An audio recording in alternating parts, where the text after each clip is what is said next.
Sir ಎಲ್ಲ ಹೇಳ್ತಿದ್ದಂಗೆ ನೀವು ಒಂದು ಗ್ಲಿಮ್ಸನ್ನು ಬಿಟ್ಟಿದ್ರಿ ಅನೌನ್ಸ್ ಮಾಡೋ ಟೈಮಲ್ಲಿ. ಯಾಕಂದರೆ ನಿಮ್ಮನ್ನೇ ನೀವು ಕಾಲು ಎಳ್ಕೊಳ್ಳೋಂಥ ಟೀಸರ್ ಅದು, ಗ್ಲಿಮ್ಸ್ ಅದು. ಸೊ ಅದೇ ಥರ ಎಲ್ಲರೂ ಯೋಚನೆ ಮಾಡಿರ್ತಾರೆ. ಒಂದು ಎ ಸಿ ರೂಮಲ್ಲಿ ಕೂತು ಮ್ಯೂಸಿಕ್ ಮಾಡ್ತಾಯಿದ್ರು, ಇವ್ರಿಗೆ ಯಾಕಪ್ಪ ಡೈರೆಕ್ಷನ್ ಕಷ್ಟ ಸಂಕಷ್ಟಗಳು. ಯಾಕಂದರೆ ಅಷ್ಟೊಂದು 26, 27 ವಿಭಾಗಗಳನ್ನ ನಿಭಾಯಿಸೋದು ಭಾಳ ಕಷ್ಟ. ಸೊ ಹೆಂಗಿತ್ತು ಸರ್? ಯಾಕಂದರೆ ಸ್ಟಾರ್ಟಿಂಗಲ್ಲಿ ನಿರ್ಧಾರ ಮಾಡ್ಕೊಂಡು ಎಳಿತಿರಲ್ಲ. ಸೊ ನನಗೆ ಆನ್ ಫೀಲ್ಡು ಒಂದಷ್ಟು ಪ್ರಾಕ್ಟಿಕಲಾಟಿ ಗೊತ್ತಿದೆ ಅಂತ ನೀವು ನಿರ್ಧಾರ ಮಾಡ್ಕೊಂಡಿದ್ರೆ, ಇದೆಲ್ಲವೂ ನನಗೆ ಗೊತ್ತಿದೆ, ನಾನು ಮಾಡಬಹುದು ಅಂತ. ಇಲ್ಲ, ಅದು ಆ್ಯಕ್ಚುಲಿ ಎಲ್ಲರಿಗೂ ಯೂಶ್ವಲ್ ಅಲ್ವಾ ಸರ್. ಈಗ ಸಡನ್ನಾಗಿ ನಾನು ಮ್ಯೂಸಿಕ್ ಮಾಡ್ತಾ ಇರೋ ಡೈರೆಕ್ಷನ್ ಮಾಡ್ತೀನಿ ಅಂದರೆ ತುಂಬ ಕಮ್ಮಿ ಜನ ನೀನು ಮಾಡಬಲ್ಲೆ ಅಂತ ಹೇಳೋರು.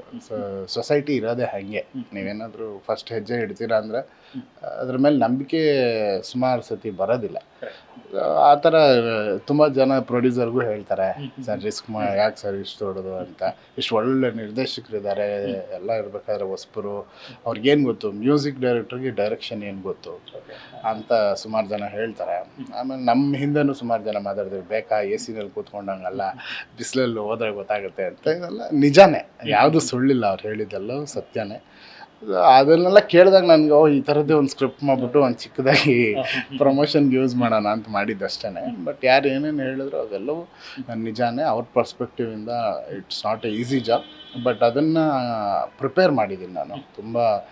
ಡೈರೆಕ್ಷನ್ ಅಂದರೆ ಸುಮ್ಮನೆ ನಾನೇನೋ ಸ್ಟೋರಿ ಬರೆದ್ಬಿಟ್ಟು ಸ್ಪಾಟ್ಗೆ ಹೋಗ್ಬಿಟ್ಟು ನಮಗೆ ಅಂದರೆ ನಮ್ಗೆ ಇಂಡಸ್ಟ್ರಿಲಿ ಸ್ವಲ್ಪ ಪರಿಚಯ ಇದ್ದಾರೆ, ನಾವು ಯೂಸ್ ಮಾಡ್ಕೋಬೋದು, ಆ ಥರ ಯಾವ ಇಂಟೆನ್ಷನ್ನು ಇಲ್ಲಿಲ್ಲ. ಆಮೇಲೆ ಯಾವುದೂ ಆ ಥರ ಮಾಡೋಕ್ಕಾಗಲ್ಲ.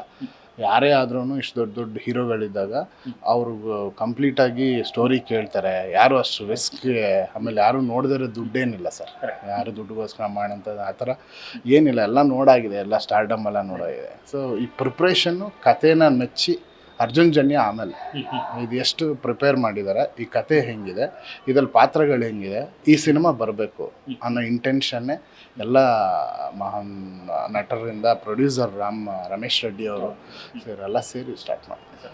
ಸರ್ ಡೆಬ್ಯೂನಲ್ಲಿ ಒಂದು ಸಿನಿಮಾ ಮಾಡೋದೇ ಕಷ್ಟ, ನೀವು 3 ಸಿನಿಮಾ ಮಾಡ್ತಿದ್ದು ಒಟ್ಟಿಗೆ. ಯಾಕಂದರೆ 3 ನಟರನ್ನ ಇಟ್ಕೊಂಡು ಅದು ತೂಗಿಸೋದಿಲ್ಲ ಸರ್. ಯಾಕಂದರೆ ಸಾಮಾನ್ಯ ಅಲ್ಲ ಅದು.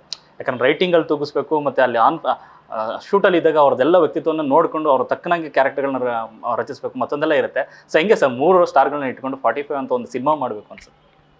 ಇಲ್ಲ, ಸ್ಟೋರಿನಲ್ಲೇ ಆ ಥರ ಕರೆಕ್ಟಾಗಿ ಆ ಕ್ಯಾರೆಕ್ಟರ್ಗಳು ಇವರೇ ಅಂತ ಫಿಕ್ಸ್ ಮಾಡಿದ್ವಿ. ಆ್ಯಂಡ್ ಅದು ಕರೆಕ್ಟಾಗಿ ಆ ಪಾತ್ರಕ್ಕೆ ಇವರೇ ಅಂತ ಅದು ಕರೆಕ್ಟಾಗಿ ಜಾಯ್ನ್ ಆಯ್ತು. ಅದು ಉಪ್ಪಿ ಸರ್ ಈ ಪಾತ್ರ ಅವರೇ ಮಾಡಬೇಕು, ಶಿವಣ್ಣ ಅವರು ಇಲ್ಲಿ ಬಂದು ಇವರೇ ಮಾಡಬೇಕು, ರಾಜ್ ಬಿ ಶೆಟ್ಟಿ ಅವರು ಇದನ್ನು. ಸೊ ಅದು ಆ ಪಾತ್ರ ಹಾಗೆ ಕೂತ್ಬಿಟ್ಟಿತ್ತು. ಆ್ಯಂಡ್ ಎಲ್ಲರಿಗೂ ಆ ಪಾತ್ರ ಇವ್ರಿಗೆ ಅಂತಂದಾಗ ಯಾರೂ ಈ ಪಾತ್ರ ನಾನು ಮಾಡ್ತೀನಿ, ಈ ಪಾತ್ರ ಇವ್ರು ಮಾಡಲಿ ಅಂತ ಯಾರೂ ಹೇಳಿಲ್ಲ. ಯಾಕಂದರೆ ಕರೆಕ್ಟಾಗಿತ್ತು, ಇದು ನಾನೇ ಮಾಡಬೇಕು, ಇದು ಅವರೇ ಮಾಡಬೇಕು. ಎಲ್ಲರ ಪರ್ಸ್ಪೆಕ್ಟಿವಿಂದ ರಾಜ್ ಸರ್ ಕೇಳಿದ್ರೆ ನಾನು ಶಿವಣ್ಣ ಅವ್ರ ದೊಡ್ಡ ಫ್ಯಾನ್, ಉಪ್ಪಿ ಸರ್ ದೊಡ್ಡ ಫ್ಯಾನ್ ಅಂತ ಹೇಳ್ತಾರೆ. ಉಪ್ಪಿ ಸರ್ ಕೇಳಿದ್ರೆ ರಾಜ್ ಸರ್ ಕರೆಕ್ಟಾಗಿ ಸೆಲೆಕ್ಟ್ ಮಾಡಿದ್ದೀರಾ ಅಂತಾರೆ. ಶಿವಣ್ಣವ್ರು ಕೇಳಿದ್ರೆ Uppi sir Raj sir correct act ಅಂತ ಹೇಳ್ತಾರೆ. ಸೊ ಅದು ಹಾಗೆ ಕೂತ್ಬಿಡ್ತು ಸರ್. ನಾನು ಪ್ಲ್ಯಾನ್ ಮಾಡಿದ್ದು ಅನ್ನೋದಕ್ಕಿಂತ ಆ ಪಾತ್ರಗಳಿಗೆ ಅವರೇ ಫಿಟ್ಟಿನ್ ಆಯಿತು ಅದು.